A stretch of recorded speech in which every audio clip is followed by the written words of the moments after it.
एक शहर के पास एक जंगल था, जहाँ दो भिखारी रहा करते थे। क्योंकि उनके पास रहने के लिए कोई घर नहीं था, इसलिए जंगल को ही उन्होंने अपना घर बना लिया था। किसी इंसानों के घर के पास रहने पर वो उन्हें वहाँ से हटा देते, इसलिए उन्होंने जानवरों के घर यानी कि जंगल में ही रहना मुनासिब समझा।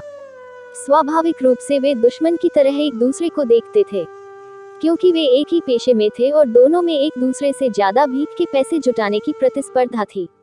दोनों भिखारियों में से एक अंधा था और एक लंगड़ा था, और वे हमेशा अपने ग्राहकों, भीख देने वाले लोग को लेकर झगड़ते रहते थे। आप नहीं जानते कि भिखारी आपके बारे में क्या बातें करते हैं। उनके अपने ग्राहक हैं, उनके अपने क्षेत्र हैं। वे दोनों भिखारी लगातार लड़ते रहते थे। उन्हें एक दूसरे के कारण बड़ा संघर्ष और प्रतिस्पर्धा करनी पड़ती थी भीख मांगने में, इसलिए वो दोनों भिखारी सालों से दुश्मन थे। ये दुश्मनी ऐसे ही चलती रहती, लेकिन एक दिन जंगल में आग लग गए। अंधा भिखारी चलने और दौड़ने में पूरी तरह सक्षम था, लेकिन यह उसके लिए खतरनाक था, कारण वह देख नहीं पा रहा था कि वह सही दिशा में जा रहा है या नहीं।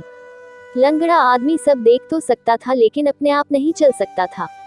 वो आग को तेजी से अपनी तरफ बढ़ते हुए देख रहा था, लेकिन बेबस था, वहां से हिल नहीं पा रहा था। आग इतनी तेजी से फैल रही थी और हवाएं इतनी तेज थी, लेकिन वह देख सकता था कि अभी भी बाहर निकलने की संभावना थी। कुछ स्थान ऐसे थे जहां आग अभी तक नहीं पहुंची थी, लेकिन जल्द ही आग वहां पहुंच सकती थी।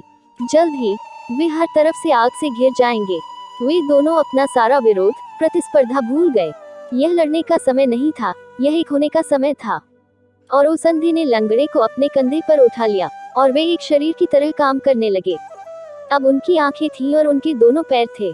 लंगड़ा आदमी देख सकता था और निर्देशित कर सकता था कि उन्हें कहां भागना है, तेज या धीमे, और किन दिशाओं से बचना है।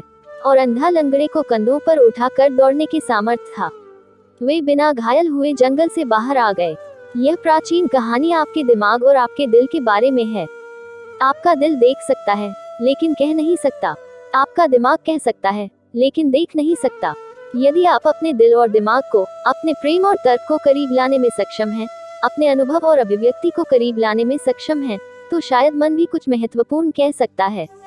यह पूर्ण नहीं हो सकता है, यह संपूर्ण अभिव्यक्ति नहीं हो सकता है, लेकिन यह सही दिशा में एक संकेत हो सकता है। मैं ऐसा नहीं कहता कि दोनों के साथ आने से गलतियां नहीं होगी, लेकिन उतनी नहीं होगी जब वे अलग अलग रहते हुए होती है।